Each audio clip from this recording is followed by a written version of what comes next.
Most people think they're doing the right thing. All right, let's talk about boats. First of all, been a lot of uproar about the bridge, obviously. Let's watch this. So this is the tracking of the dolly. This is the tracking of the dolly after it left port and before it made contact with the bridge. Okay, you can see, I know the three retarded amigos tonight, the all-male Phil review show, said that the boat backed up into the bridge, that it was in reverse. Clearly it isn't. The boat's shaped like an arrow. And, of course, the arrow points to forward. The arrow points to forward, obviously. I guess, I don't know. It was parallel parking. Jesus Christ. Here we go. This is the tracking of the boat. Straight from a tracking website. You can track boats the same way you track planes. It takes a second to get it going. It's pretty slow. I'll speed it up in just a second. By the way, boats don't go in reverse. Boats don't go in reverse. They go forward or aftward. Okay? Forward or aftward.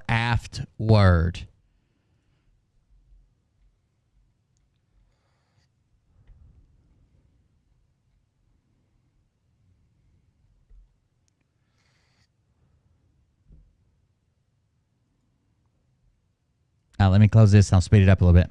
So it's doing its route. You can see it. It's doing its route. It's basically following its line. One thing you might notice is it keeps its when it gets down here to this bottom part. We're gonna speed it up some. When it gets down here to this bottom part, the speed is actually there too. So it's doing 3.1 knots right now. I know it's the screen's kind of cluttered. It's doing 3.1 knots.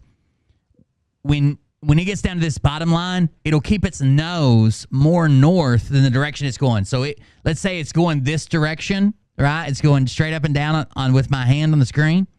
It'll keep its nose this way. Why would it keep its nose in not the direction that it's going?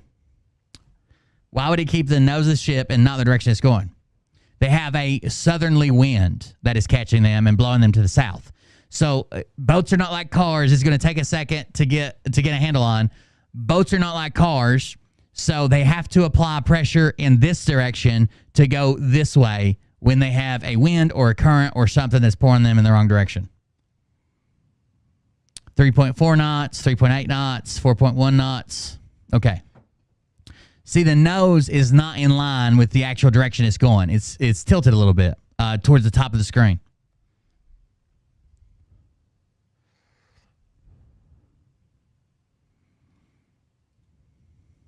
Whether that's that could be for wind, that could be for current, that could be for whatever. But it's in a road. If you see this double white line here, it's got directions on. This is a road. This is a route that all these large ships take. It's already mapped out for them. It's got depths. It's got speeds. It's got everything for them. They're doing 7 knots right now, 7.1.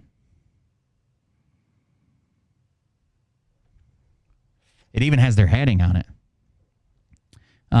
So we're going to continue tracking it. It's going down. I had to learn a lot about boats just to cover this story, but we're going to go through it together. It's on course, even though its nose is pointed a little bit more north than it's going. Its ass is pointed a little more south. That's because of whatever wind it's incurring. But here we go. It's doing fine. It's in the channel it's supposed to be in. It's literally called the entrance channel. If you I don't know if you guys can read that. But the road, basically the boat road they're on, is called the entrance channel. This says something bay channel, lighted, buoy number 3. This would be like an exit ramp, right? These aren't in the water, but this is their tracking system. So this would be like an exit ramp if they're going to the Curtis Bay Channel lighted buoy number 3. That tells them where to make their turn. That gives them the area to make their turn in it. There's 2 lanes still separated by a dotted line, the same way as if you're driving down the road.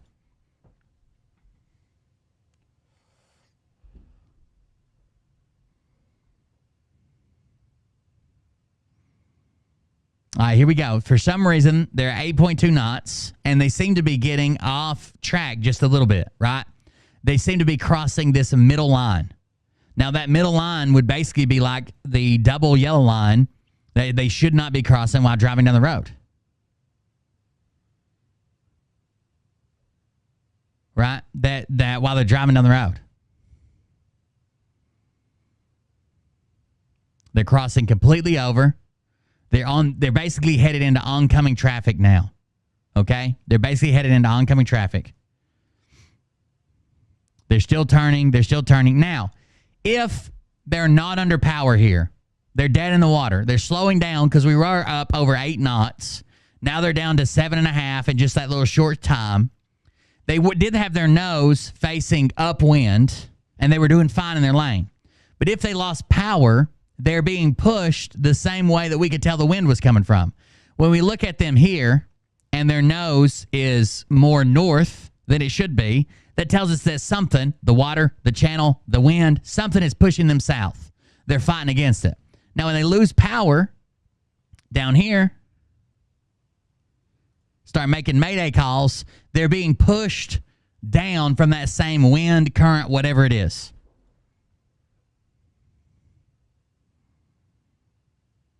They're being pushed, and boom, they have a strike. Right? That's it. That's all it goes to. I think it jumps to 0 knots at the very end. But that's it. 1.5 knots. That's the data all the way from the bridge strike. This yellow line here is the bridge strike.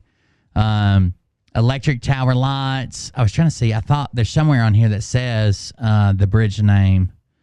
Electric tower lights, A3. It's got all the lights, VAR. The entrance channel, lighted buoy, 1CB. It doesn't matter. There's somewhere on this map it says the thing. So, they're under power right here, and they're able to fight against the wind, right? They're able to fight against the wind. When they lose power, they almost immediately cross over the center line, and their nose is no longer facing into the wind. They're being pushed all the way down. They're being pushed right. The whole ship is being pushed down. Now, what can they do? Even though they regain power towards the end, they're basically, they're kind of screwed, right? It would be a shitty situation to be in. They're basically screwed. And here's why. It's a decision that I think nobody on a boat would want to make, whoever's in charge. So you can tell that she's being blown south, that the boat's being blown south. By the way, the bow is pointed to the northerly direction, not in the direction of travel. You can see where they lose power or whatever, and they start slipping onto the other side, the south side of that channel that they're supposed to be in. Now, it turns hard, a little bit harder than probably the wind. Do you know that ships are right-handed and left-handed? Ships are right-handed and left-handed. And when a ship is right-handed or left-handed, what that means is looking at the rear of the ship, okay, looking at the back of the ship, the direction the propeller turns, okay? The direction the propeller turns when it's going forward. So if the top of it goes to the right, like righty-tighty, that is a right-handed ship, okay? And if the top of the propeller goes to the left, that is a left-handed ship. That's gonna make a difference here in a minute. Just trust me. I don't think that the captain is going to be in a lot of trouble for this. I think the investigation is probably going to show that he tried his best, okay? It was 4 minutes long from their losing power. The whole emergency was 4 minutes long, right? Lost. It seems like he tried to make a call to drop anchor. We'll talk about dropping anchor in a second. He alerted the authorities. He made basically a mayday call. And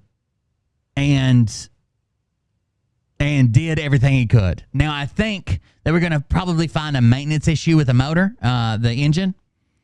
I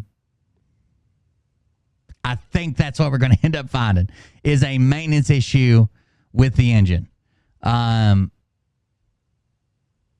Again, he's in a really, really, really bad situation.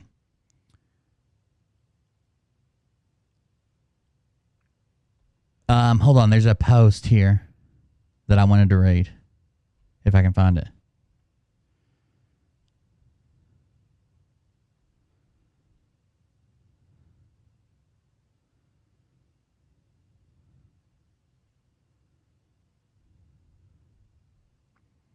somebody describing it. Whether it's your fault or not, the boat just struck down. You can see she's getting blown south by the way her bow is pointed more northerly than her direction of travel.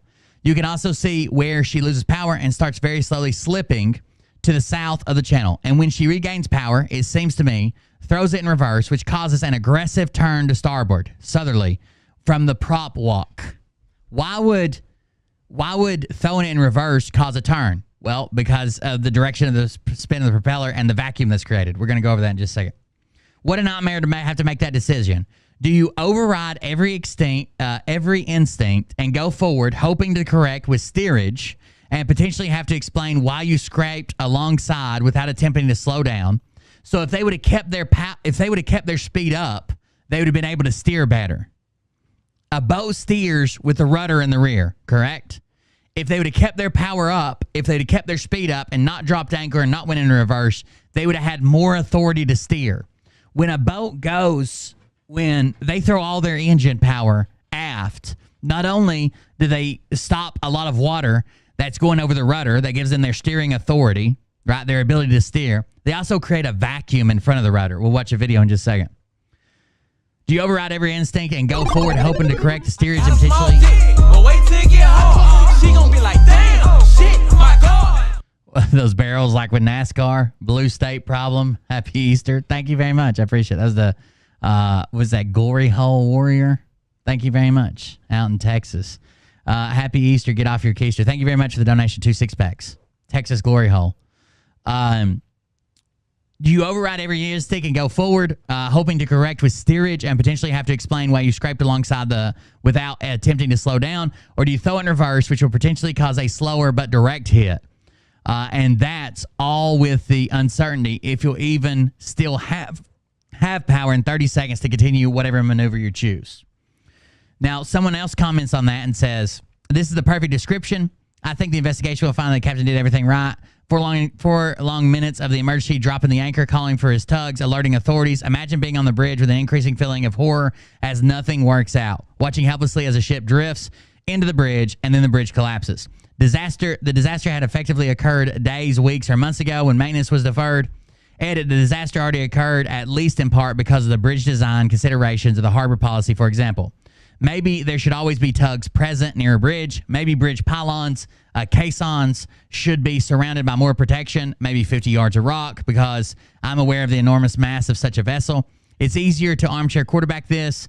These are merely my speculations at this point. When an investigation is complete, we'll be able to walk better judgments. So we're going to learn something about boats. You have to give me just a second. Did the ship not have a horn to alert construction workers? Yes, I've been thinking about this. The horns are very loud. Everyone can recognize. Somebody said, oh, I got a sinking feeling from this post. Hold on. There's a video we're going to watch. Oh, there's a couple videos you're going to watch. The AIS track gives us some other useful info. The ship was perfectly navigated prior to power loss. It wasn't like they were under the influence. They were drunk. They were fucked up. It was perfectly navigated till they lost power. So we can see that there wasn't a lack of competence in general navigation. It appears the ship was well helmed as long as it was possible. Here we go. Didn't turn it up. That's the dispatch video. We can listen to that. That might be interesting. The police dispatch video. You guys might have already heard it. Here you go. Into 10,000 tons of steel and concrete. Nightmare fuel machine is the channel. The exact moment a 900-foot out-of-control shipping vessel collided with the Francis Scott Bridge. 900 foot long is huge, right? Collapsing it entirely in 18 seconds. In this video, we will go through the precise timeline of events in real time of everything that happened in the minutes leading up to the worst disaster of its kind in 40 years. At 1:24 a.m., Tuesday, March 26th, a 900-foot shipping vessel from Singapore by the name of Dolly was en route to cross Francis Scott Key Bridge to deliver a shipment from the port of Baltimore. Let's get bad some. 1 minute later, vessel to change. Yeah, the Francis Scott Key. Everything goes eerily quiet. Everything fades into coasts out of control. It's an extremely rare event for a ship of this size to completely lose power. It's even more extraordinarily unlucky for this to happen just before crossing under a bridge. One of the action and the crew breathe a sigh of relief. Disaster averted, or so they thought. At this moment, we begin to see plumes of black smoke billowing from atop the vessel. Sources have differed on where this smoke is coming from exactly. Some I think that's where they got their engines fired back up. It's the backup power generator. Others said it's a sign of an engine problem. At Could this be. moment, Well, black smoke is fuel, right? the captain attempts to stop the vessel by backing down. The problem with backing a ship is that it's only driven by a single propeller. This creates a natural imbalance. It does have a single screw, okay? It does have a single propeller. I looked up the... where's it at? I looked up all of the details about the ship.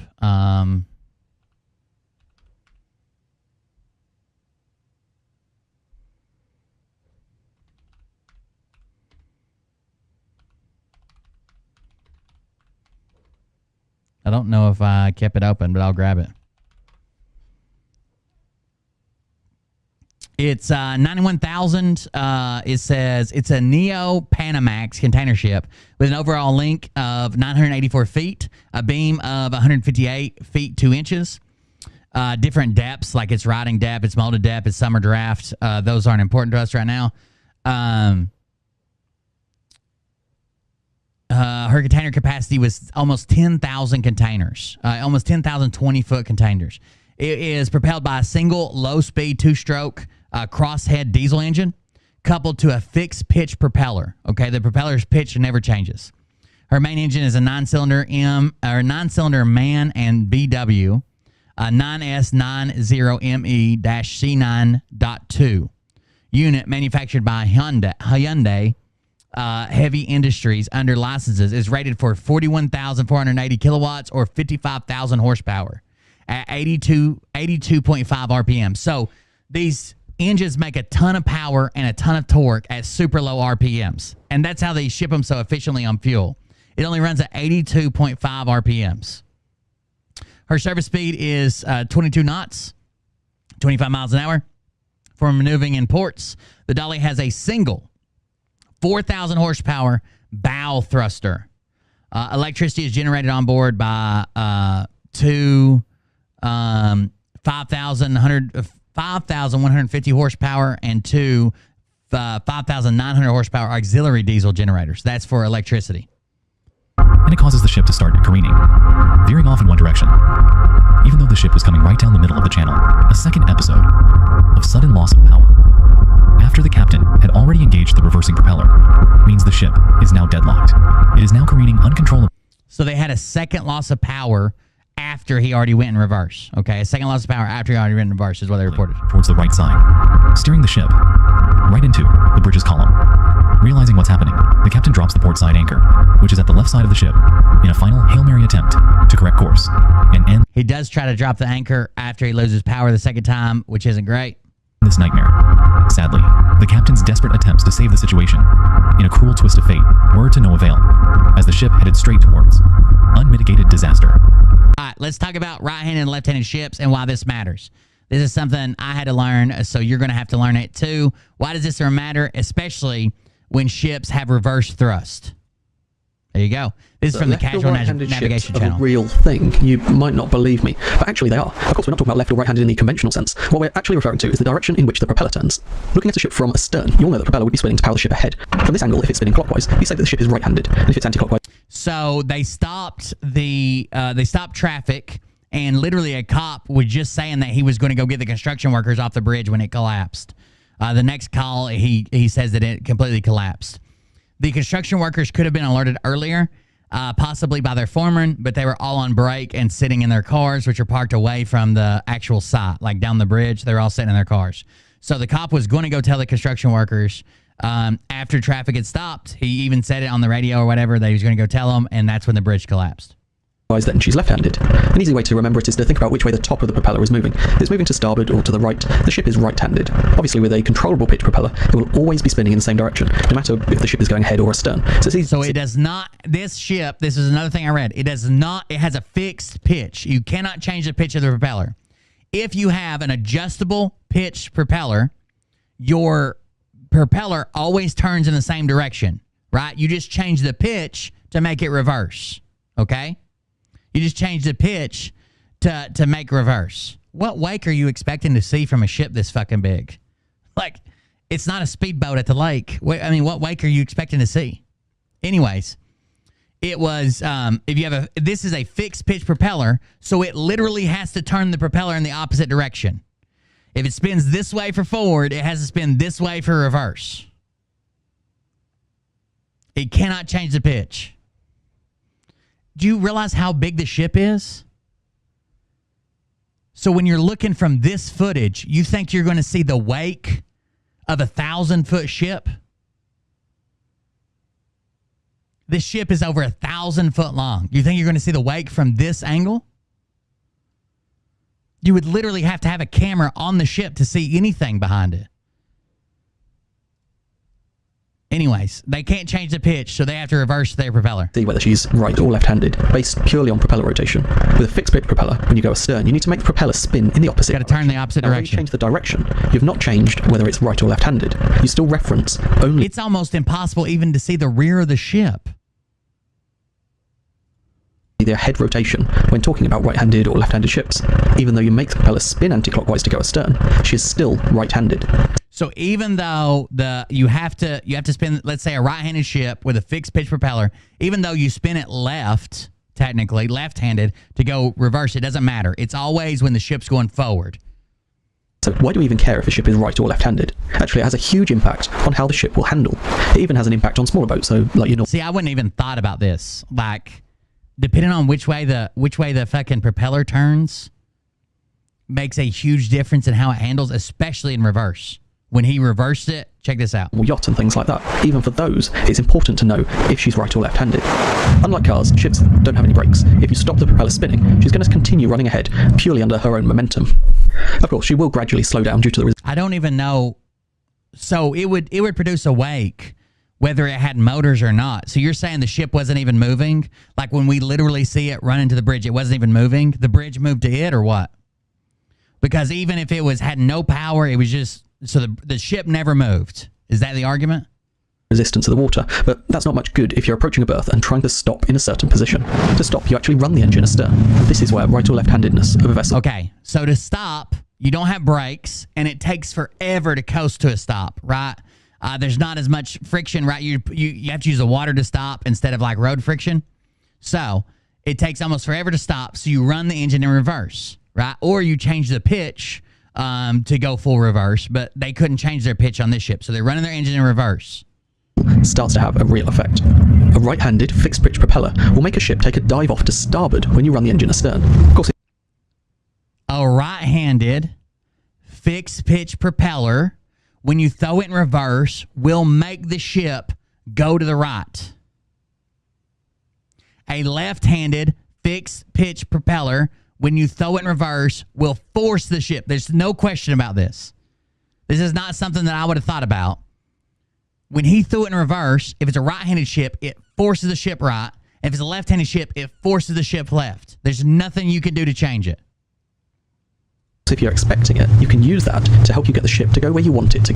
So because captains often expect it, they use it when they're coming into port or whatever. They use that force. If it's making the ship go to the right, they're pulling up on the left, they use that. Go. Maybe you want to kick the stern towards a berth as you're approaching or something like that. But why does this actually happen? Well, looking at the side profile of... And here's why it happens. This is the important part. Well, that it happens is the important part, but this is also important. Ship, you can see she's designed to run ahead. The propeller is pushing water straight astern, applying a little... All right, you see the rudder. This is the only steering they have. Well, they have a bow thruster, right? But without power, it doesn't really matter. This is the only steering that they'll have at all, basically, with any authority, right? The bow thruster moves the front left to right at a limited capacity. This is the only steering they're going to have. You see the rudder right there, okay? We need, just like an airplane needs air going over the wings to use its flaps, right? The rudder has to have water going across it to steer. Little bit of spin to it as it goes. When that same propeller runs astern, water is thrown towards the hull, still with its small amount of spin. The interaction with the hull is what causes the effect. Imagine the pressure areas around each of the propeller blades. The water ahead is experiencing higher pressure, and the water behind lower pressure. The blade is throwing the water off, so that higher pressure is rotating around in the same direction as the propeller itself, As it is thrown towards the hull, the higher pressure hits the hull first, inducing a fall. So the high pressure, when you're in reverse, instead of it going towards the rudder, it goes towards the hull of the ship. So it throws that high pressure water against the hull, and that's what causes you to turn when you put it in reverse, no matter what. Moving the stern sideways. Likewise, the low pressure is sucking water away from the hull on the other side, exaggerating the effect. Looking from above, if there's a force applied to the stern, clearly the ship is going to start to turn under the influence of that force. So the right-handed propeller in reverse is making it go right. As long as you're expecting it, you can work with it to make your life easier when docking. So far, we've looked at the effect of a right-handed fixed-pitch propeller, but the same applies to controllable pitch propellers. It just happens in the opposite. So even if you have a propeller that you can change the pitch of, it does the same thing, but in the opposite direction. A right-handed controllable pitch propeller will tend to turn the ship to port when running astern. This is because the propeller always spins in the same direction, regardless of whether it's producing a head or a stern fall. This is where you can change the pitch. This should have been habit, but still. Propeller works if you want to see more. But how do we apply all this in real life? Let's take this ship as an example. I'll say she's got a fixed pitch propeller, she's right-handed, and we want to do a 3-point turn here in this river. This is exactly the same as turning around in a tight marina if you're in a small yacht. The nautical phrase for a 3-point turn is turning short round. Right hand, fixed pitch, means she's going to want to turn to starboard when you're running astern. So, as we approach, we're going to run the engine astern to take off the last of the forward motion. She's going to naturally start a slight turn to starboard at this point. Once you have her stopped, you can There's basically nothing you can do to prevent this. It's going to turn that way. If it's a right-handed pitch, it's going to turn to the right. If it's left-handed pitch, it's going to turn to the right. If it's not a fixed pitch, it's going to do the opposite. You ride her hard over and give a good kick ahead on the engine. So even when he went in reverse, first of all, the ship doesn't immediately stop. It's still going forward. Second of all, it produces almost a vacuum in front of the rudder. He loses steering authority, and it's going to force the bow in either the right or the left automatically, even though he's trying to just go backwards or stop. Depending on the rudder, she might start to pick up speed quite quickly, but she should also be turning to starboard at the same time. All you do is you run astern again, taking off that little bit of headway, and she should continue to turn in the direction that you want. The same applies when you're approaching a berth. The same vessel approaching a quay can come in at a slight angle. As she gets close, the engines can go into astern to stop her. The right-handedness of the propeller walks the stern in towards the quay, almost making it look like the ship has docked herself. The act of walking the stern one way or the other has meant the effect is called propeller walk. You may hear a lot of It's called propeller walk, and that's what was in that post. boaters Okay? referring to propeller walk when they're boat handling. On larger ships, we tend to call it transverse thrust instead. It's just So you got it. It's just like if this is a car crash, we have to know how the brakes work. We have to know how the engine works. We have to know the transmission works. We have to know what the friction coefficient is. Just like that. If we're going to analyze this crash and what it did, we'll watch the video here again in a second. We have to know how the boat works. Did any of you guys think that when you put a boat in reverse, it would also fucking turn without you putting any input in it? No matter where the rudder's at, no matter what you do, it's still going to turn to that direction? slightly more technical way of describing the same effect.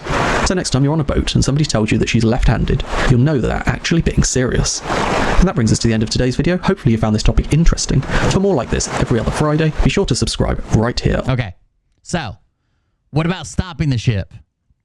And why it is kind of crazy when you're stopping a ship. Let's see, copy link address, and we'll paste it here. This guy does really good videos with animations, so that's why we're using him. In a car, when you want to stop, you put your foot on the brake pedal. The force you apply gets amplified by a vacuum system which moves a piston inside the brake master cylinder, in turn sending a hydraulic force to the brake pads, which apply pressure directly to the disc rotor, slowing the wheels. The system relies on friction between the brake pads and the disc rotor. Yeah, they had to, so here's the choices they had.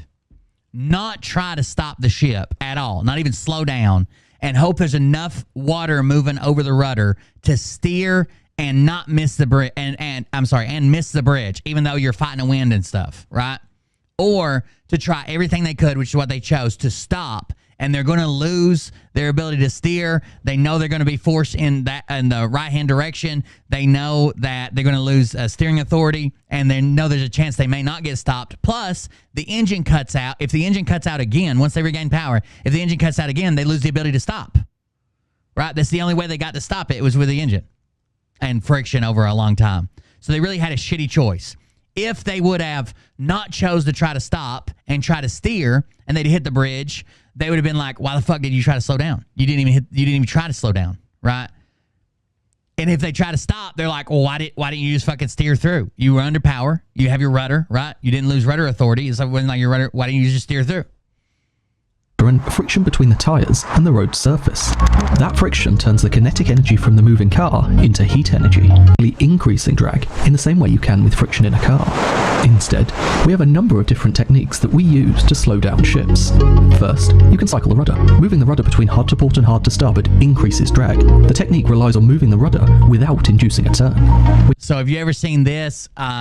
Well, you shouldn't see this. Some people do this. I've seen them at the boat ramp do this, where they kind of wiggle back and forth. And what they're doing is bleeding off speed, wiggling back and forth with the rudder. The rudder makes drag, right? That's also how it turns. And if you do it correctly, you're not supposed to be wiggling. But people in smaller vessels that turn quicker, when they're trying to do it, they wiggle back and forth. But in a big ship, you shouldn't even notice they're doing it. But basically, they're bleeding speed with the rudder. When you move a rudder, it does take some time for a vessel to begin turning, so you can keep it hard over for a little while.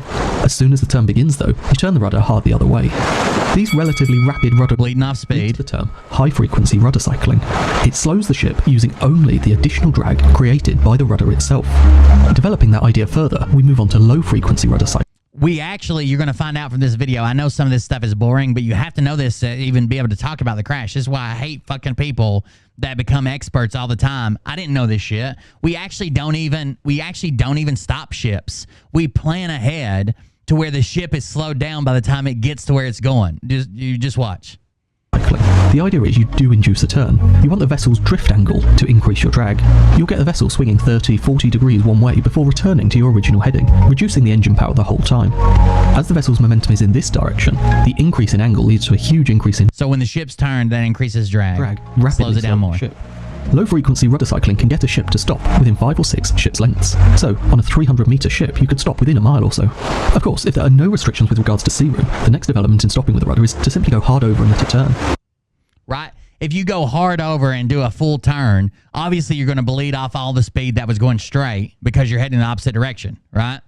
This is known as turning under full helm and is a recognised emergency stopping manoeuvre. It also relies on the increase in drag. What caused that? That'd be an engine and maintenance issue. I don't know. They have to go back to the maintenance shit through the maintenance log. These big ships like this, commercial ships, are kind of kept up with, kind of like airplanes. Not as in depth as airplanes, but when I worked on jet engines, like you had to have airframe certification, you had to have inspection so many hours. You physically couldn't run it past an inspection. You were grounded, and it should be the same way with ships. Right? They have to have maintenance records. If you go over so many hours with the engine, there were some engines you have to pull out every so often and send them back to the manufacturer. I wouldn't imagine a ship this big, the manufacturer would come back to them, but still. Caused by the angle between the vessel's heading and the direction of momentum. When turning under full helm, it's possible to stop within a couple of ship's lengths, albeit you will be either to port or starboard of your original track, depending on which way you turned. Of course, if you've spotted a last-minute hazard up ahead, it can be a very effective way of keeping yourself safe. So if you spot a last-minute hazard, maybe the best thing you could do is just go around in a circle. So, we've looked at using the rudder, but what about the engine? We've all seen it in the movies where a ship immediately orders full astern to try and stop. Again, full astern, again, forward and astern. This is a recognised manoeuvre. It's called a crash stop. A crash stop would probably be my last choice if I had to understand. So a crash stop is literally the last resort to trying to... That's what they did. This is called a crash stop, when they throw everything in reverse and try to stop as quickly as possible. Now, it's not quick. It's not like slamming on the brakes in the car. Take an emergency manoeuvre, though, simply because it leads... No, I was a turbine specialist for General Electric. I wasn't in the Air Force. To a complete loss of control of the vessel. I was in the Army. Putting the engines full astern stops the water flow over the rudder, so you've got... Putting the engine in full astern stops the water flow over the rudder. Why would that be a big deal? If there's not water going over the rudder, why would that be a big deal? It's the same thing if you have a front-wheel drive car and you hit a patch of ice and your wheel starts spinning in the front. It doesn't matter what the fuck you do with the wheel, you're going in the same direction you were going before, right? It doesn't matter if you turn the wheel as hard as you can to the right. If they're spinning on ice or sliding or whatever, you're not going to go to the right. If you turn it as hard as you can to the left, you're not going to go to the left. Whatever you're doing at that time is the direction you keep going. Now, in a boat, when you stop the flow over the rudder, you don't have steering authority anymore. You cannot steer anymore. Simply because it leads to a complete loss of control of the vessel. Putting the engines full astern stops the water flow. He just said it right there. A crash stop would be my last choice because it leads to a complete loss of control over the ship. Now, he's talking about huge ships, right? We're not talking about your John boat. It leads to complete loss of control. You see people on a boat ramp, they do this all the time. They run up, then they go full fucking reverse, and they fucking go sideways or whatever. But that's little boats, little mistakes. We're talking about a huge boat like this. The guy who's making this video, who knows everything about boats, is like, this would be my last choice because you lose full control of the boat. You lose all the control you had of it. Listen. Would probably be my last choice if I had to undertake an emergency maneuver, though, simply because it leads to a complete loss of control of the vessel. Putting the engines full astern stops the water flow over the rudder, so you've got no way of steering or correcting a shear. Not only same thing with if somehow you block the wind from airplane wings. One, you're not flying anymore. Two, you can't use the flaps. You can't go up. You can't go down. You can't slow down. You can't do nothing. If you could stop the wind, it's like a stall. I don't know if you guys know what a stall is in a plane, but that's when you when they do short takeoff and landing planes, when they do those competitions, there's a point where they try to slow down. They're trying to take off or land in the smallest area. There's a point where they get so slow, they'll have these little ribbons. I think I can show you this. It's called a tail, I think.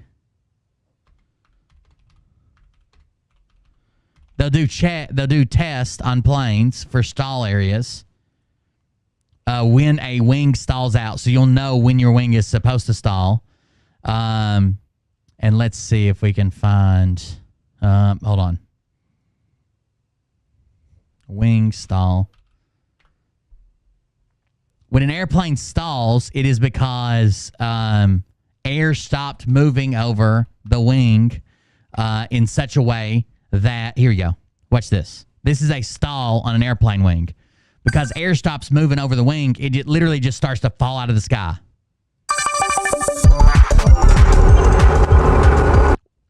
See, these are strings on the wing, and they're all pinned straight back where the wind is coming from this side of the screen over here and going over the wing. You see the flaps at the back over here.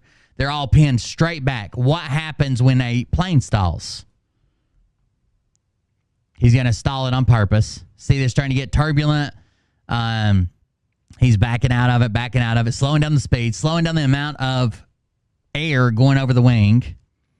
And in an instant, they'll all reverse directions. He's stalling the wing right there. Why are the tails going back this way when he stalls the wing? Because there's not enough air going over the wing to where he doesn't have any lift. His flaps don't work. He doesn't have any authority to go up or down with this wing. It's stalling the wing. Same thing with the rudder. There you go. See how he starts to drop as soon as that happens? Slow motion. All the strings go back the other way because we're losing the air over the wing. It's the same thing with water and a rudder, okay? When there's no water moving across the rudder, that rudder doesn't do anything. If you cavitate, which means introduce air or a vacuum in front of the rudder, you lose the ability to steer. So not only is the wind blowing you to the right, we already saw that. The wind was blowing to the right. When they put their engine in reverse, they go to the right. And when they put their engine in reverse, not only do they go to the right, they remove their steering authority. They remove their steering. They can't steer. There's no water going over the rudder. That, but the propeller will have much less of an effect than you would expect. Turning a propeller in the opposite direction. The propeller's fighting. All the water is coming this way, right? All the water is coming this way when you're going forward. And when you put the propeller in reverse, yeah, it's trying to pump water that way against all the water that's coming in the opposite direction. To the flow of water kind of creates a vacuum. There's a lot of water coming from this direction, hitting the blades. The blades are trying to push it back, creating a flow in this direction. But in doing so, where can the water now come from? All the water on this side of the prop is moving away, so there's no water for the propeller to propel. So what else could we do with the engines instead? We could just stop them. Again, this is a recognized maneuver too. It's called an inert. So if you this is called an inertia stop or whatever. This is just turning the engines off. But at least you can still steer. This is probably, I hate to be like a Monday morning quarterback or whatever you want to call it. If they would have been able to steer better if they would have just left the engines off or tried to start them but not put them in reverse. Even when the engines came back on, if they just left them at idle or whatever speed they were at before, they'd have been able to steer better. But if they'd still hit the bridge, they'd been like, why the fuck didn't you slow down? Why didn't you put the engines in reverse? inertia stop. You literally stop the engines and let the ship drift until it stops moving. As there is still water flow over the rudder, you do maintain some control. The faster the ship, the more control you have, but you're going to lose control as she... The faster the ship is moving, again, water over the rudder, the faster the ship is moving, the more control you have. ...slows down. The other consideration is... This is why when you're just sitting on a boat and the motor's not going, you're just sitting there in silence, let's say the motor's off, the boat drifts wherever the hell it wants. You can turn the wheel all you want. If you're sitting in the middle of the lake, you can turn the wheel any direction you want. The boat just does whatever the fucking water's doing. You might need miles and miles of sea room. You're literally only using the drag from the hull to slow the ship. It's really not very efficient. So, on a day-to-day basis, what do ships actually do when they want to stop? We've talked about emergency maneuvers, but we don't do those every day. Instead, here's what we actually do. We literally don't even stop boats. We literally don't even stop boats. Yeah, there's going to be, the waist's going to be so fucking small, you're not going to be able to see it in context of how big the ship is. We literally don't stop boats.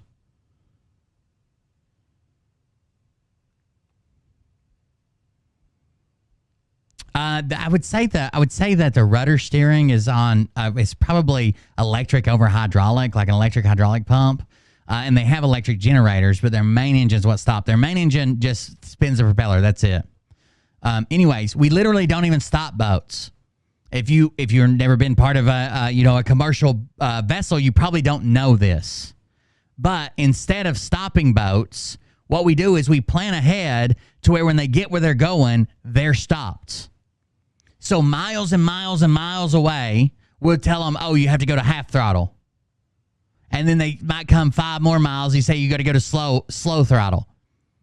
And then when they're 5 more miles, we go to dead throttle.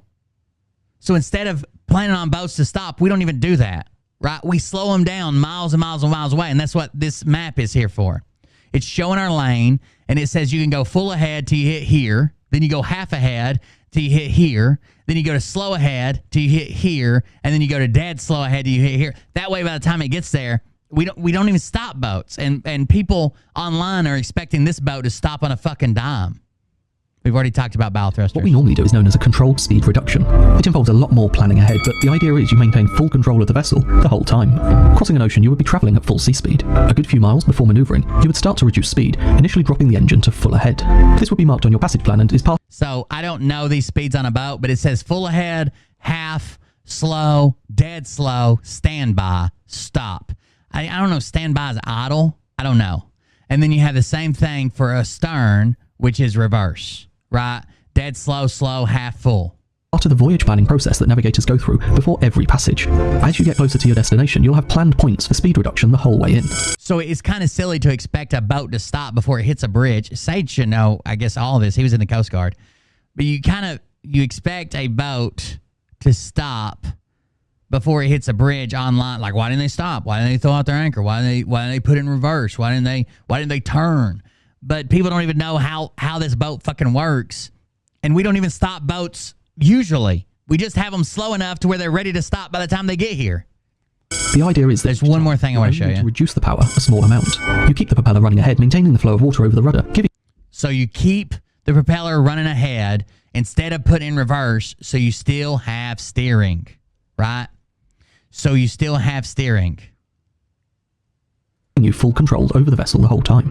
Each time you reduce power, the drag force applied by the hull through the water becomes greater than the force delivered by the propeller. The overall effect is that the vessel slows down until the force applied by the propeller matches the resistance force due to the speed. Until the engine power matches the resistance speed, and then basically you're dead in the water even though you're idling. Through the water. A controlled speed reduction takes the overall momentum of the ship and slowly dissipates it using the resistance of the water. Our car, which we talked about at the beginning, can very quickly use friction to transform its kinetic energy into heat. A ship has to slowly use the water resistance instead, gradually slowing down over a number of miles. But what about our anchor?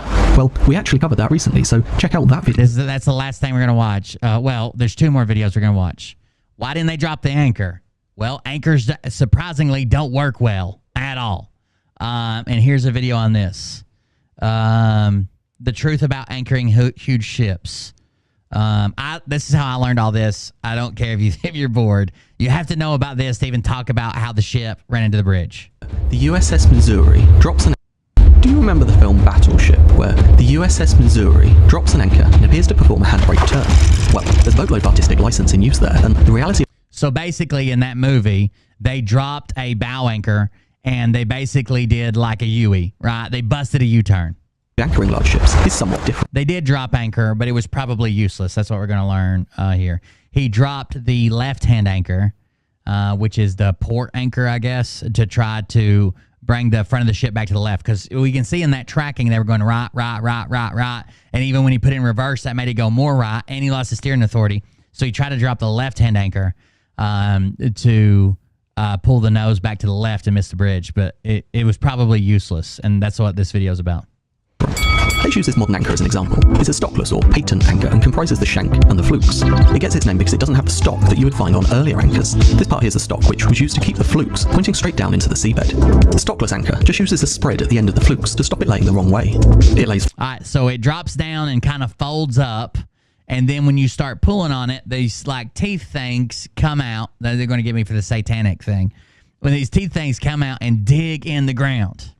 But if you've ever been around ships, you've probably heard about sticky bottom, I guess is what they call it. And that's where an anchor actually works really well.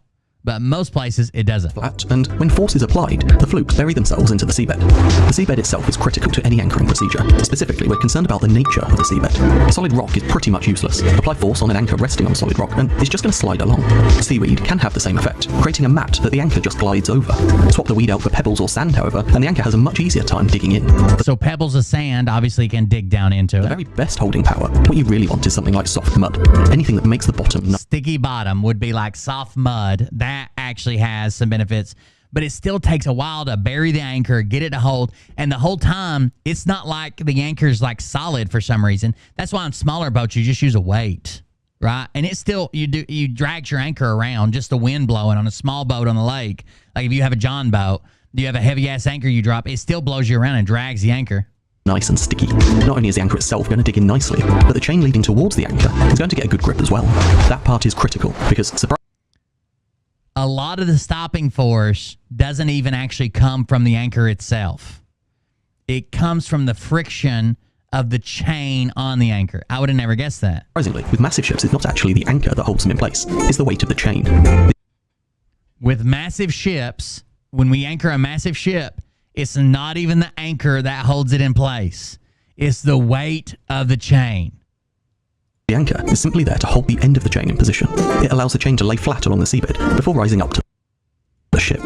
In this diagram, there's no force on the ship at all, and the anchor chain is just going straight down, running along the seabed to the anchor. We actually call it up and down, and it tells us that the ship is quite happy, not applying any weight to the anchor chain. If the wind or current starts to tug the ship backwards, the chain stretches out. As it starts to move, we get light weight, which increases through medium weight to heavy weight. These are all terms that the crew use to describe how the anchor chain looks, so that the bridge team know how much force the ship is applying to the cable. So, with the chain under heavy weight, you can see that it's stretched out at quite an angle. The anchor itself is just keeping the end of the chain in position, and the sheer weight of the chain is what's keeping the ship in position. The curve that the chain makes is called a catenary. It's a physics term that describes the curve made when a chain or a cable is suspended by its ends. As you apply more force, pulling the ends apart, the catenary becomes straighter. It's absorbing the energy that you're putting into it. As soon as And these are all things that I guess people on a ship would know. you stop applying the force, the chain falls back to its natural resting position. So, when the wind and the current ease, the ship stops applying Or force been in the Coast Guard like Sage. and it falls back to its natural resting position, laying straight along the seabed and vertically up to the ship. If there's a sudden sharp tug on the ship, it doesn't snatch tight on the anchor chain. The chain gently lifts a bit straighter, absorbing the energy of that sharp tug. If the catenary wasn't there and all the weight was on the anchor alone, a sharp tug would likely break it free from the seabed. This is where the length of anchor chain becomes so important. If you let out a relatively short length, the anchor So if you have a long length of chain and it's got a droop in it, when you get a sudden burst of movement, it just kind of stretches out the chain a little bit, and then when it relaxes back when that movement, wind, whatever, stops. But if you just had the anchor and the chain tight, as soon as you hit, the anchor would break loose. will bed down, but there'll be barely any scope left for absorbing any energy before the ship's applying force directly to the anchor itself. I'm sure they hoped that it would catch and a miracle would happen, but they were probably better off not throwing the engine in reverse and trying to steer. But that would be a horrible call to make, right?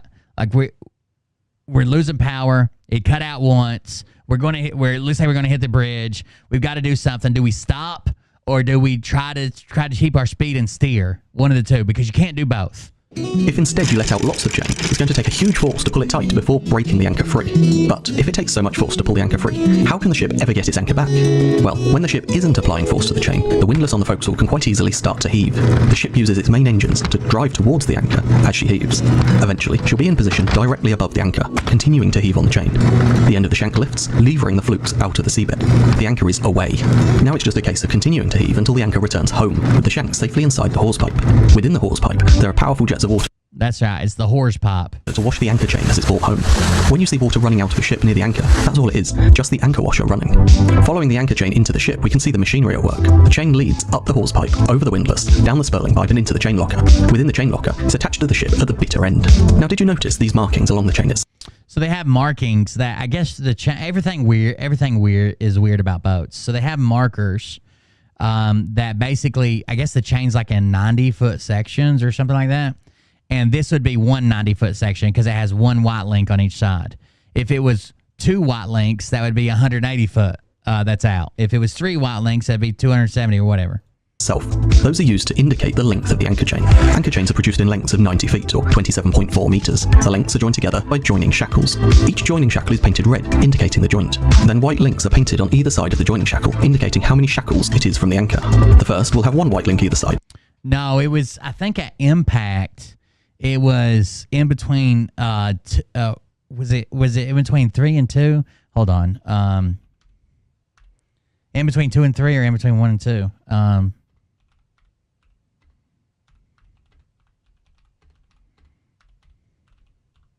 The problem was they couldn't steer.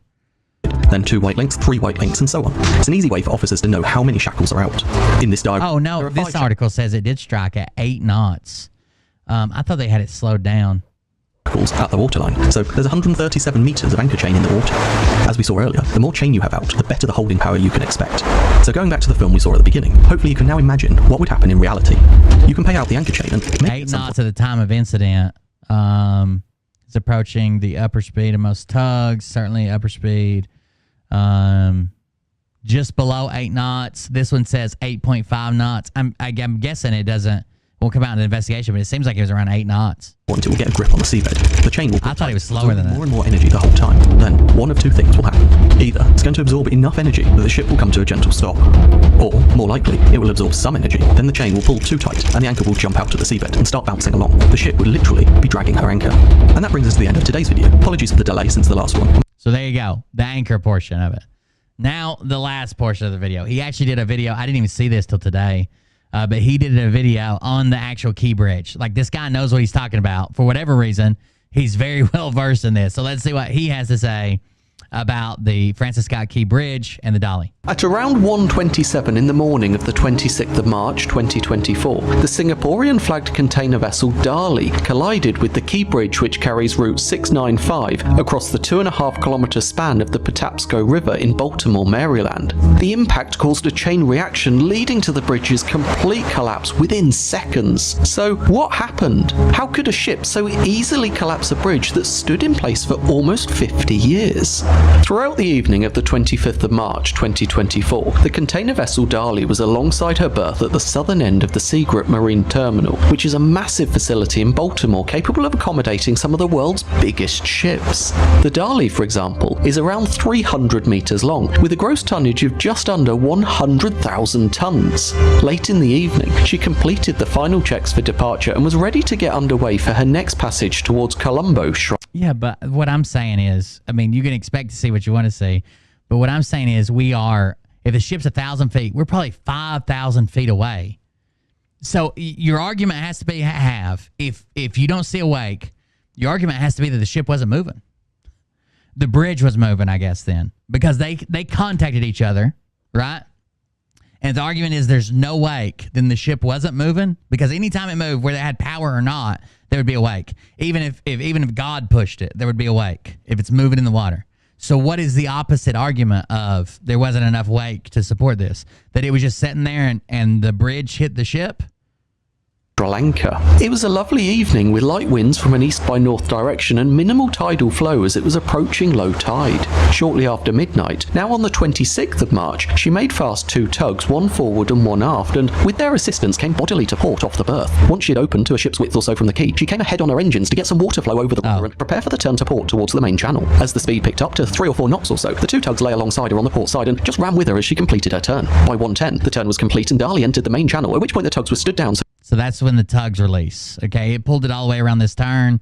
I'm sure there's markers on that map we were looking at earlier that tell it like when you need tugs, when you need an escort, when you need whatever. That she could continue to pick up speed. When you're working with tugs, you need to ensure you keep your speed down low because tugs are at massive risk of capsizing if you go too fast. Check out my video about tugging tugs if you want to know a little more about that. Anyway, with the tugs stood down, Dali continued following the channel outbound, lining up for the main span under the Key Bridge, which is the only place large enough for these sort of massive vessels to fit under. So that was the only place that they could have fit under the bridge, is through that channel. I'm going to slow it down now. She continued to increase speed, reaching around 8.7 knots by 1:26 just before the bridge. But then something went wrong. She started turning to starboard, just around the same point where the Curtis Bay Channel joins. That's almost exactly the thing that we were just looking at.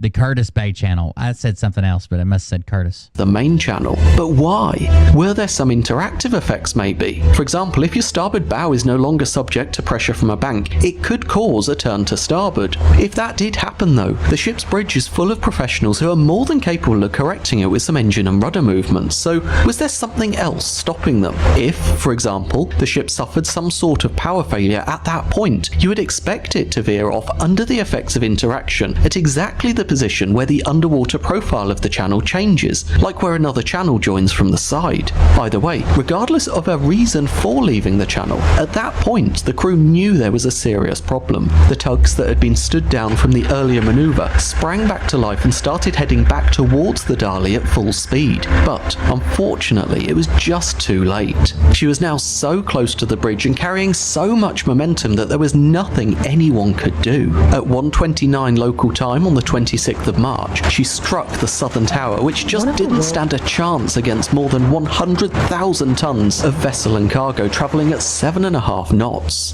The collapse of the southern tower led to the collapse of spans on both sides of the river, which in turn led to the collapse of further spans as the chain reaction travelled along the bridge. 15 minutes later, at 1:43, the first tug arrived on scene, but by then the damage was already done. From that point on, the priority was search and recovery. Now, clearly, I'm releasing this video within hours of the event, so he doesn't have the details about the lost engine and stuff. That's why he didn't mention it. He was just saying, why?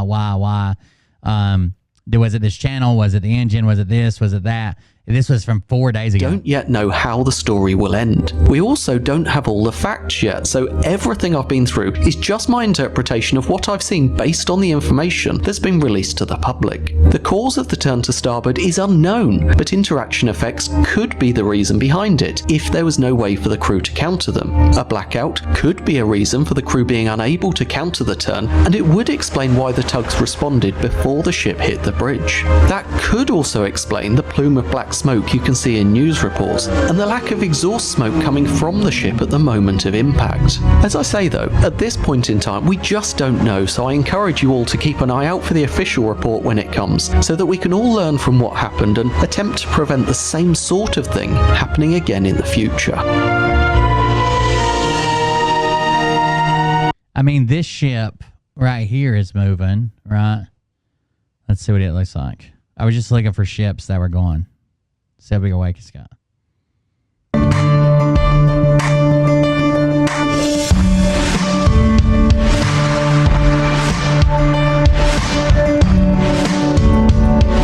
That ship's moving.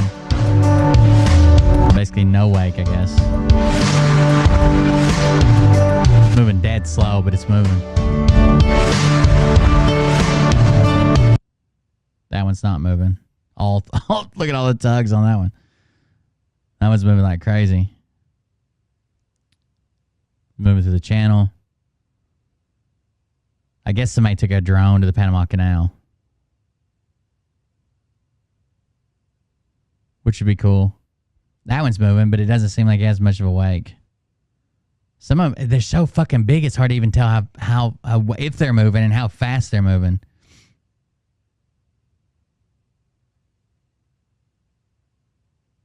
That one, the bow's breaking pretty good on that one. It's got a tugboat to the side.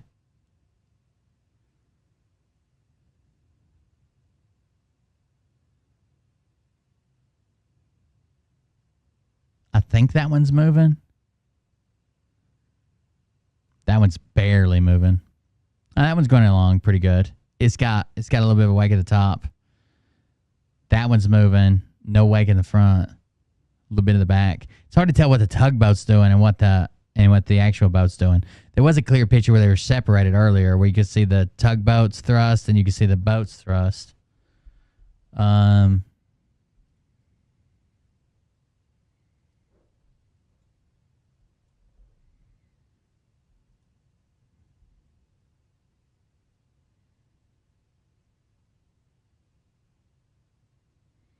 Looked like they had some footage of this one, at least from the thumbnail. They had some footage of this one at the water level. Well, I thought, fuck.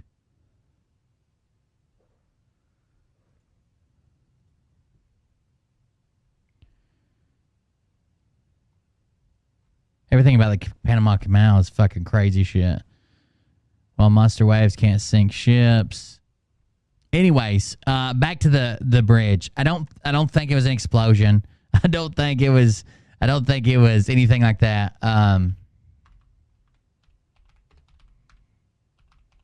People were asking why it broke the way it did.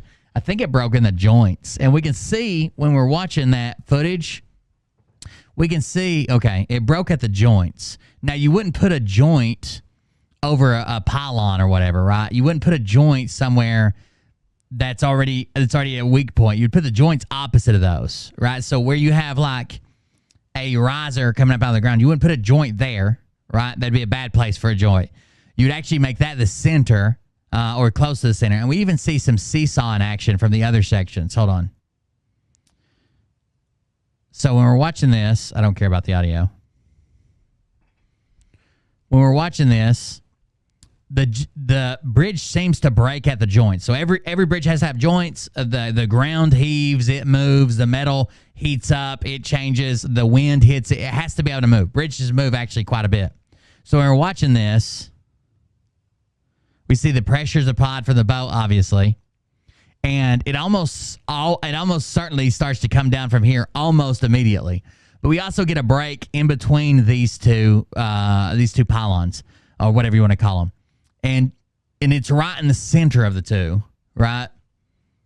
Let's see. Can we go forward a frame at a time? So it almost certainly starts to come down almost immediately, but we get a clean break over here at what is a joint, or seems to be a joint, right? And that joint starts to break. Now, all of this suspended area where they were supposed to cross through, this big area is coming down as well. So we get a break at a joint. But now watch this section over here. We almost get a seesaw action on it. So there's another joint or something, a break there. And if you look above this bridge support, right? So all this is breaking loose. Now watch this far bridge support. Now because this is stable, there's no joint under it, and there's more weight on this side, on the right-hand side, than the left-hand side. When it starts to break, it basically just seesaws over that pylon. See all the braces and shit on it? It just starts to seesaw off of that if the video plays long enough. Right? It just starts to seesaw. So the weak point is not going to be over these. It's obviously that's where the ship hit, but it's not going to be the weakest point, and it breaks back here at a joint all the way on the far right-hand side. It basically seesaws over that.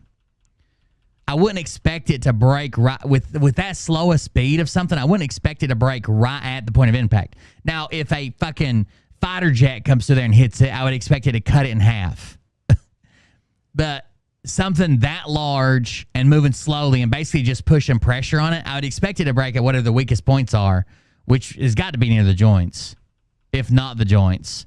You can even see this right-hand piece is coming apart in two pieces wherever its joint is, right? But we get a seesaw action here, which is kind of what I expect. So basically what you see over here on the right-hand side is exactly what happened over here where the ship hit it, right? That's exactly what you see, except for the drop down at first.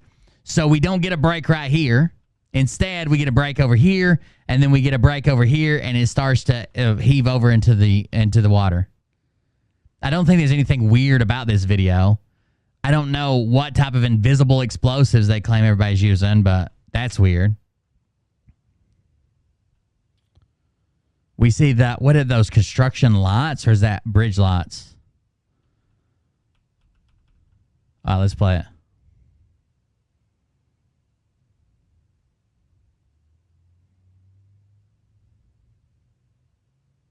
The only ball of fire I see is literally why it's coming down. And that could have been one of those lights. That could have been a truck. It's a very small ball of fire right at the center of the ship when whatever falls. And we do see the big plumes of black smoke. Obviously, they were having something going on with their engine.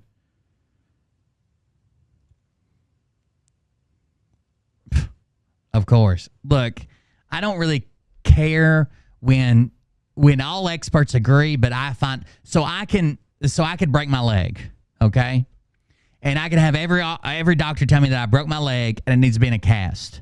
But if I spend enough time looking for the right person, I'm sure I could find a certified doctor to tell me that my arm's broke, even though it's my leg.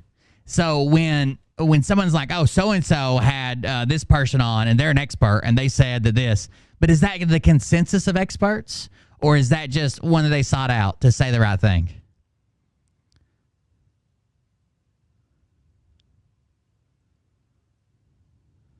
Yeah, I don't see anything that looks like any type of explosive whatsoever. It's nighttime. We would at least see a flash. I don't know any explosives that are invisible. Now, I'm sure they'll go over the maintenance record, not only of this engine, not only this ship. They'll go over the qualifications of the pilot or the captain or what the fuck ever.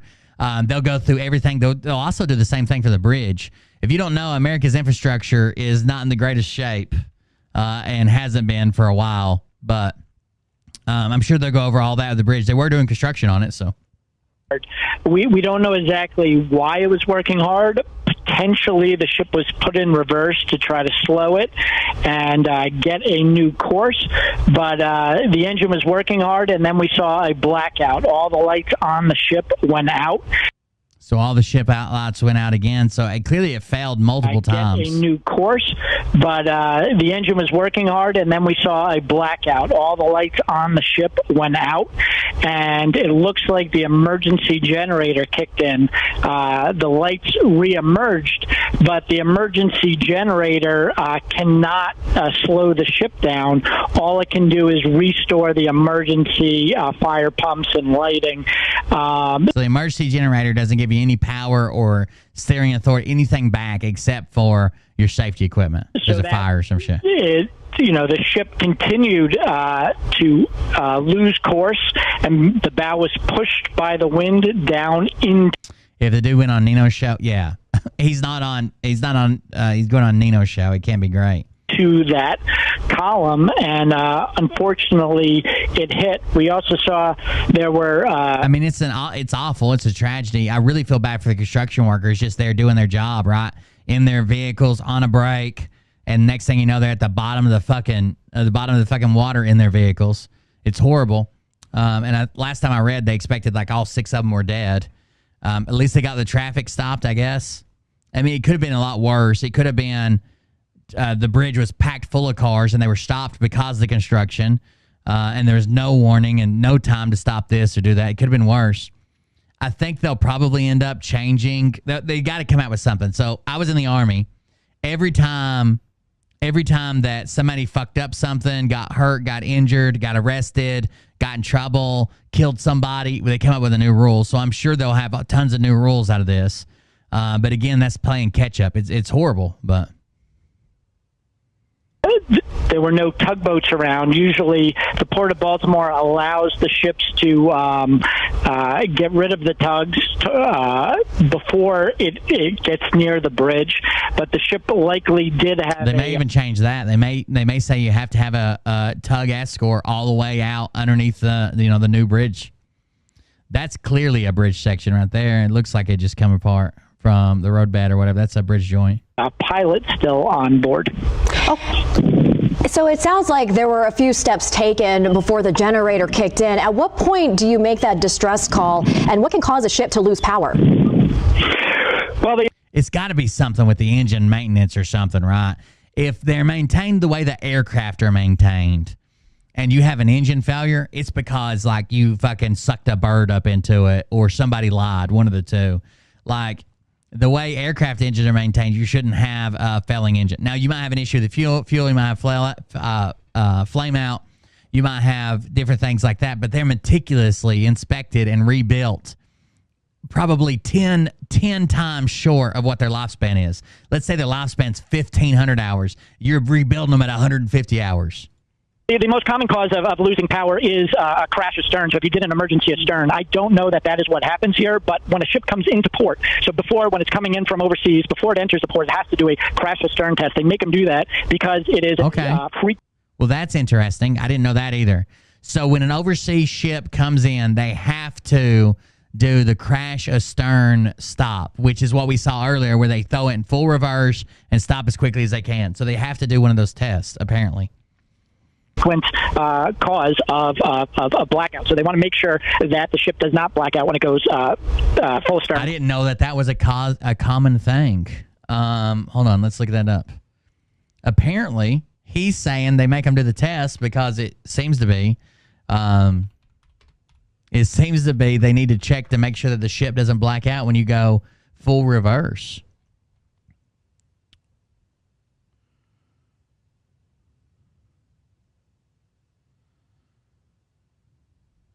I wonder what would cause that.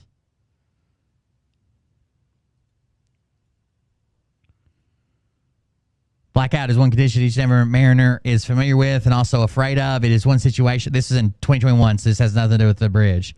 It is one situation that everyone on the ship is terrified because it brings the whole ship to a standstill. From the bridge, the engine room, dining crew members to sleeping ones, everyone is affected by the blackout. Then a blackout condition is your responsibility if you're in the engine room, and you should be responsible for the same. Sooner or later, the blame is going to come on you. In this article, we learned the first thing that needs to be done in case of a blackout. A blackout condition is a scenario on a ship wherein the main propulsion plant and associate machinery such as boiler, purifier, and other auxiliaries stop operating due to failure. I wonder what would cause it to black out by going full astern.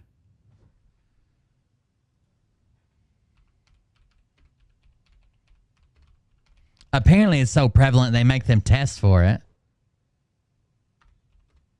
That's something I would have never guessed. Putting it in reverse makes the fucking thing black out. Okay, here's an article on it. Safety for sea. Lessons learned, blackout causes grounding. The vessel was sailing in a river under pilotage towards the discharge port. It was being manually steered and the weather was intermittently rainy. This is like a crash report. But visibility was good. The wind was light, and there had been a detailed pilot exchange before the pilot and the master. So a lot of times a lot of ports, this is something that I learned from, I think I was reading a book about a war and a ship crash. I can't remember. A lot of ports will force you to have a pilot crew on board. So let's say like you cross the whole ocean from China and you get to fucking some port in New York State, right? Because you're not familiar with that, because you transport across the sea, they'll have a pilot crew come on. Not only will you have tugs and them working together to get you where you're going, they'll have a pilot crew come on, and you just stand down as a crew. And they'll have pilot crews come on and basically drive your ship, because that's what they do every day. They just drive here. That's all they do. They know everything about it. They know all the rules. I think it was like maybe in World War I or World War II, there was like some type of refueling point. And there was like a ship that was packed full of explosives, and it ended up hitting another ship and exploding. I can't remember the story.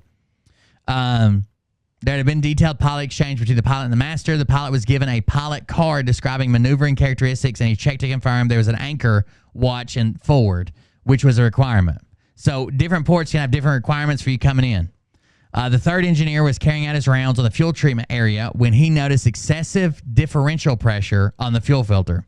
So excessive differential pressure on the fuel filter would be where the fuel pump is putting in 100 psi, and once it goes to the filter, we're getting 40 psi. So there's some type of clog or something going on in the fuel filter. That's differential pressure. It's the difference between the two, and it usually means like a clogged filter, or maybe it's sucking air or has a leak.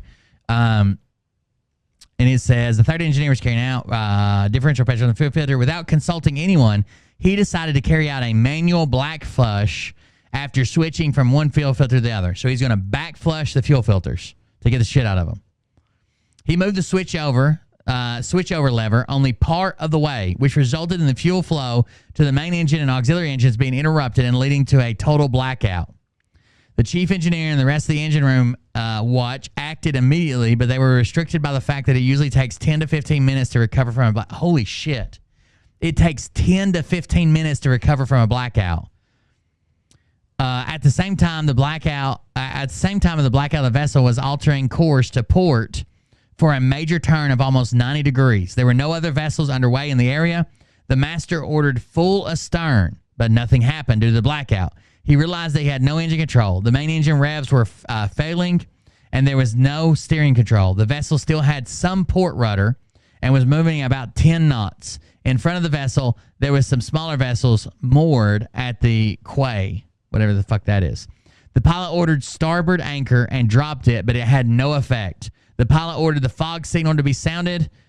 He also called the berthed vessels on VHF and VTS and ordered the port anchor to be dropped. Both anchors were dropped. The vessel began to slow down. Shortly afterwards, the vessel made contact with the quay at approximately 7 knots and continued alongside, hitting one of the berthed vessels before proceeding out into the river again. The vessel finally grounded on the opposite riverbed. So that was like an accident report, but the blackout wasn't caused by going full astern. It seems like if it's that big a deal that they make people do a test to make sure it doesn't black out, that's a pretty common thing.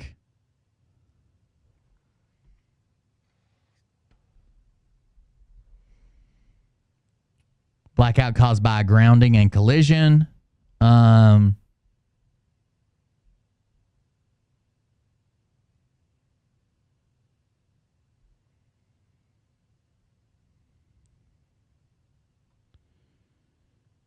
Loss of propulsion. Main hazard concern loss of propulsion caused by the blackout. Scope excludes. So some guy says it's because that the throttle valve, so like the thing that you control engine revs, has to be taken from so typically on the throttle valve, they'll move it kind of slowly. Basically what you're doing on the engine, because you have to change directions, instead of moving the throttle like slow, even revs, you're dropping the throttle all the way down to 0 so you can get the clutch or whatever they have to kick in so you can change the direction of the propeller. And because you're doing it so fast, it may basically cause it to choke and die, right? There's too much fuel coming in, not enough air, because the throttle valve is going to control the air, especially on a diesel engine. There's too much fuel, not enough air, and it kind of chokes it out. Or no air, I guess.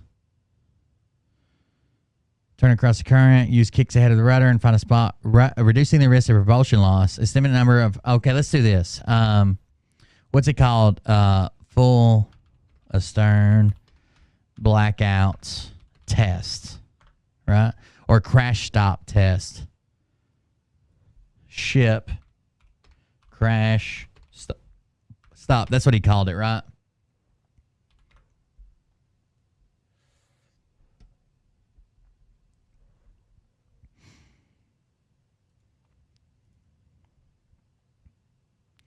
Consists of a stop engine astern after steady approach at the test speed until the vessel starts going in reverse.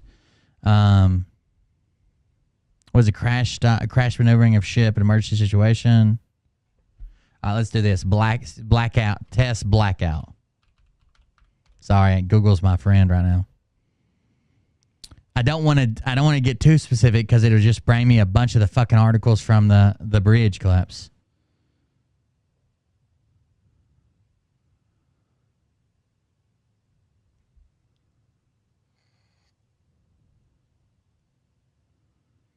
Oh, this even says the Dolly container ship crashed into the bridge around 1:30 a.m. and appears to have caught fire. What caused the Dolly to slam into the bridge? Out of ship, alerting pilots and crew to issues on board. The crew ran several system tests to attempt to remedy the losses. Enhanced blackout recovery test. Vessel crash stop maneuvering performance prediction. The crash stop consists in an engine stop full astern performed after a steady approach at the test speed until the vessel starts going backwards. I don't know. It's also an older ship. These are minimally crewed ships.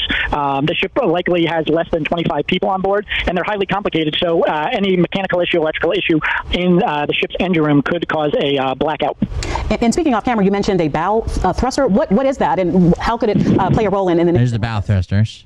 Right. So on the bow of the ship, you'll see if you look at pictures, a circle with an X through it. That's a symbol meaning there's a bow thruster underneath, and the tugs don't want to press against that area. So there's a little propeller that goes sideways, and that propeller just moves the bow left and right. It's a small, much smaller engine than the main propeller, which is on the stern, and that can help if the wind pushes the bow off course, as it looks like happened now. That can push the bow back, under the bridge. Problem is those bow thrusters are recessed. So as the ship picks up speed, the bow thruster becomes. There's also a rule, like I guess if you're passing ships. So there used to be a problem when ships saw that they were going to hit each other. It takes a lot to turn a ship, and then once you get that ship turning, you can't exactly turn the other way. So there used to be problems with ships that looked like they were going to pass each other, that are actually going to hit, and you didn't know whether to go left or right. Right? Let's say you're coming in nose to nose. Who goes left and right? Apparently, it's a rule now because they had so many incidents of people turning the same way and still hitting each other, or I guess opposite ways, which would make them hit each other. That it's always that they always turn to the right for accident avoidance. Starboard, yeah. Starboard evasion single screw ship should be equipped with right turning fixed pitch propellers or left turning counter pitch propellers. I was trying to see what would cause that, but I haven't seen it yet. He said it, and he's a captain, so Captain John. Usually when a ship is going more than 5 knots, that bow thruster does not work properly. Way is pronounced as key, and it's a bay as in a body of water? I had no idea.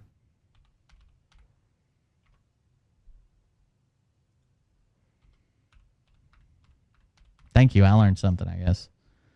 Key. Sounds like key. And it is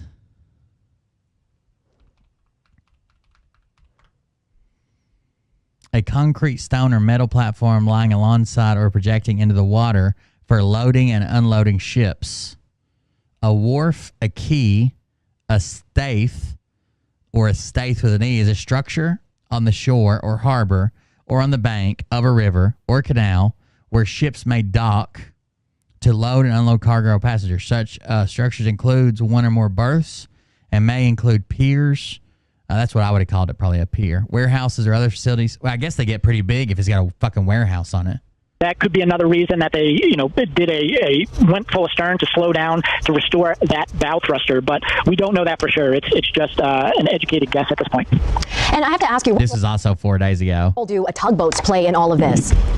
Well, they're not there, lady. Did you see any tugboats? Right, so a tugboat is the best thing to have when you lose engine, and they're required for close-in maneuvering. So as the ship gets, when it's coming in from overseas and it gets under the bridge and comes close to port, you have to have a pilot on board, and that pilot orders tugs based on the maneuverability and of the ship. And those tugs can push the ship sideways, it can push the heading, and it can also slow down the ship if it's going too fast. But Baltimore and the U.S. Coast Guard, captain of the port, so the Coast Guard captain of the port is in charge of all the port facilities and the military person in charge of the entire area.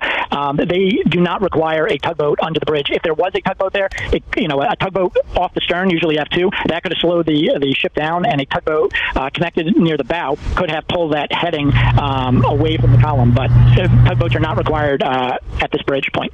Captain Conrad, people are going to be listening to your educated opinion on all of this and what happened here. And the obvious question's got to be, why wasn't the bridge shut down if this vessel was in distress? It was, things are happening really quickly. It seems it was like shut it down, was slow, but this all happened in under 5 minutes. And I don't know the speed of this ship, but this is actually in Baltimore. This is the Baltimore Inner Harbor for Fleet Week, and this ship is coming in the harbor, and there's basically no wake. Obviously, it's got a tug attached to it. I don't know the size or the speed, but I mean, it looks like glass on it. It's from this distance. Like, clearly there is a little bit of something going on here, turbulence, but there's no way you would pick that up. Even if you backed, because you're going to back up 10 times this amount, you wouldn't be able to see that, even as it comes around the ass of the ship. They use compressed air to start engines.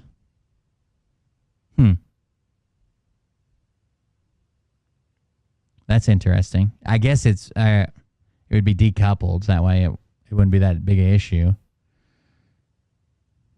If you start a turbine engine, like a electric generating turbine, the way you start it is you feed electricity backwards through the generator, and it becomes a motor, and you start it. I mean, you can see this. It's obviously under power with the tug, but how far away could you see that right there? And from the front of the ship? I don't know if you'd see it at all. This is the same. This is Baltimore Harbor for Fleet Week. Big-ass ships coming in. Some type of Coast Guard recovery ship, it looks like. It's picking up a little bit of wake now. I like the one where we were down at water level, though. I wish they'd get us a lower image. You don't see that much. Usually when we look for ships, this one's producing a bigger wake than this one. Usually when we're looking at ships, for some reason everything's high, right? A drone or on top of a roof or some shit. That water level view is interesting. Hold on. Surely someone has a video.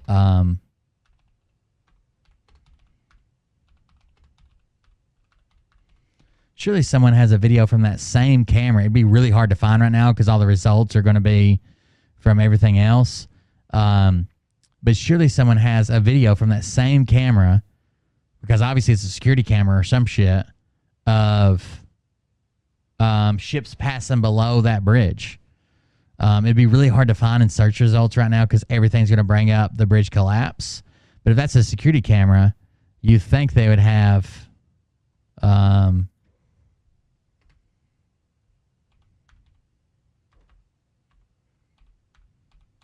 other ships passing under that bridge. Collapses. Yeah, I just want it. Collapses. I got people driving across the bridge.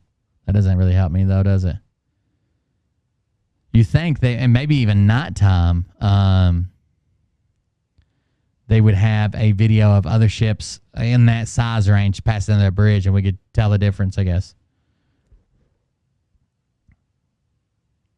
Because to me, like I said, it doesn't matter, because either the ship was moving or not, whether it's under power, whether it's under tug, whether the wind is pushing it, it would still have the same wake, short of like the turbulence produced by the props. But if we're talking about looking at the front of it, it still has the same wake where it's breaking the water. This is the moment the cargo ship loses power twice before the bridge. Loses power. Bridge collapse drone footage. All right. Video was taken up from the ship while passing underneath. What is this? Here's somebody of the video going under the key bridge. I don't think we're going to see a wake from it, but pretty cool video. I don't know. I don't like bridges anyway. Oh, there we go. We got a little bit of something. Some ripples there. It seems like the smaller boats are producing more wake than the bigger boats. I don't like bridges and shit anyways. I can't handle it.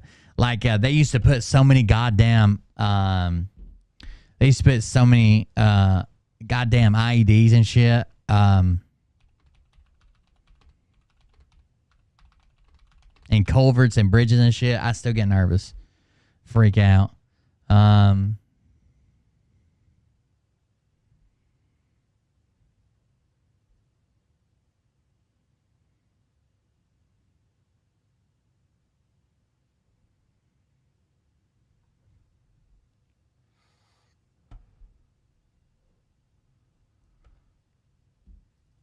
Hold on just a second.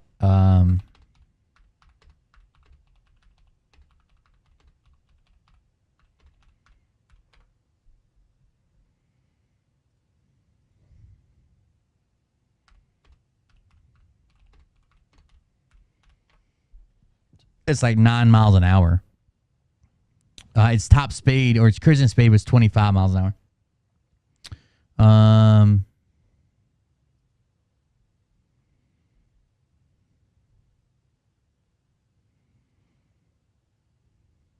Yeah, I mean, either way, it had to be either the bridge was moving or the ship was moving, one of the two. So I guess it doesn't really matter to me what the wake was. Let's watch the footage again.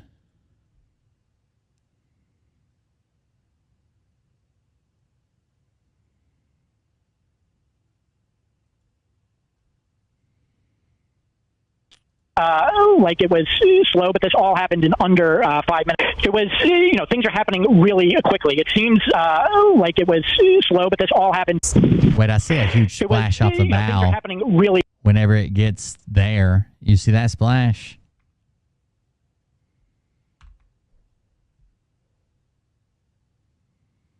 Isn't that what that is? Hold on. I guess that's when it first hit it, though.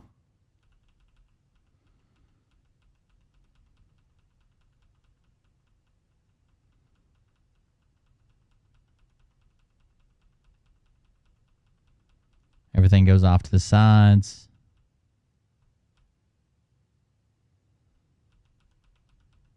I do see some distortion there on that side. This all happened in under 5 minutes, and Anyways, these ships are very minimally manned. There you go, guys. That's why you shouldn't never listen to a Q-tard about anything about a ship. They don't understand how they don't. Who would have guessed that when you put a ship in reverse, it also fucking turns to the right? I mean, if we go back and look at the ship from, if we go back and look at the tracking from Reddit, clearly it's got some stuff going on when it starts to veer off, right?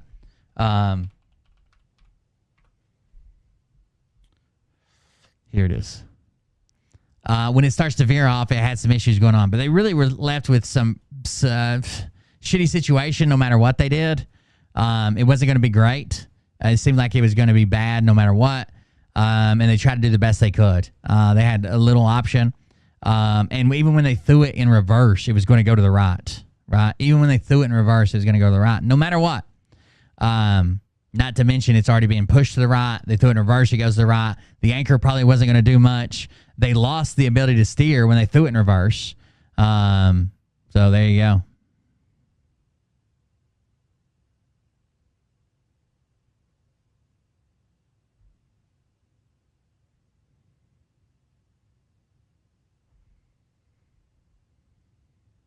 Wait, we see the bridge fall on the ship. We literally see a section of the bridge fall on the ship.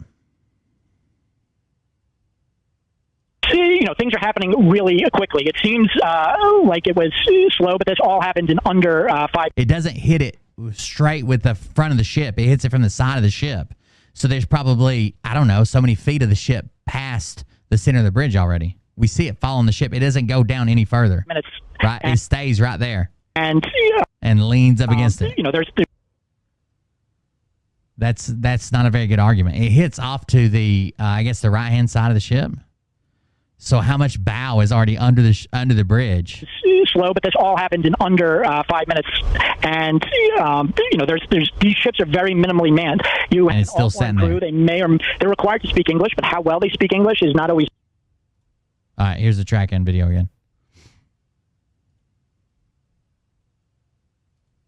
It does hit whatever you want to call the upright pieces, but it hits it off to the right hand side of the ship. So the ship's shaped like this, right? And I hit right here. How much of the front of the vessel is already underneath the bridge? 8.2. I guess we could see most of the knots here as long as we decide when it hits. So that'd be the bad part. 8.5, it's still picking up speed. It's still under power, 8.7. Then it starts to drift pretty hard right here. There it goes. Nose straightens out. It never gets above 8.7. And I think the speed starts to drop. 8.2 again. 7.6, that's a dramatic drop. When we were speeding up, right, it was like 8.2, 8.5, 8.7, 8.1, like it never made a huge jump. Then we go from 8.2 to 7.6. See, I don't even know if it hit at 8 knots. That's a 6.8, and it's still moving forward on the tracker, which I don't know how accurate these are. I don't know if they're like the airplanes ones. 6.8. Maybe that's where I got the idea that it was slower than that, but I still thought it was even slower. And then when it makes contact, the last recording they get from it, or when the video stops, is 1.5 knots. But it seems like it's saying that it's down to 6, right here? 6.8 knots. And it's still moving forward, then it goes to 1.5. Even all the way back here, 6.8. I don't know how often they update, though. 7, so 7's below 8 already. And look, I don't know what the scale is on this map. It doesn't show a scale, but it's a decent ways away from that support. You can see the support there in green. Kind of hits it off to one side. I guess that's probably not the support. That's probably maybe a safe area around it. Because that support, that green area is like 1/3 of the ship. So surely it's not that big. There you go. It doesn't seem like they had a whole lot of good choices. It doesn't seem like explosives were used. It doesn't seem like it was made to distract you from Diddy. It doesn't seem like it was made to hurt you in some way. You don't need to see a therapist and a doll about a bridge and where did it touch you. It seems like they had some really shitty choices to make. They made one. And anybody can sit back and say, well, they should have, like me, I don't have anything to do with the ship. And I'm like, they should have just kept driving instead of throwing it into a stern. They should have just kept going. They would have been able to steer. Like, obviously, I don't know anything about it. But it seems like with the options they were presented, they had to make one of two, and they made one, and it didn't work out very good. So there you go. And that's how a ship works. Honestly, I had no idea that all that stuff went on with stopping a fucking ship. Like, clearly I knew it was hard. I didn't know that it was going to go, if you put the ship in reverse, it's going to go to the right. You know what I mean? I didn't know that. I didn't think about putting a ship in reverse and you lose all steering. Not only does it go to the right, you lose all steering. I didn't think about, I even said when we were talking about it in Telegram, I was like, I wonder if they try to drop anchor, thinking that it would make a difference. But it doesn't seem like, as close as they were when they drop anchor, it doesn't even seem like it was going to make that big a difference. You know what I'm saying? Either way, there you go. Don't let the Q-tards convince you that something else happened that didn't. And I guess I'll see you about the next one. Thank you for joining us. Yeah, thank you for joining us. Thanks for hanging out. I appreciate it. We'll see you about the next one. Have a good night. Let's see you. Bye.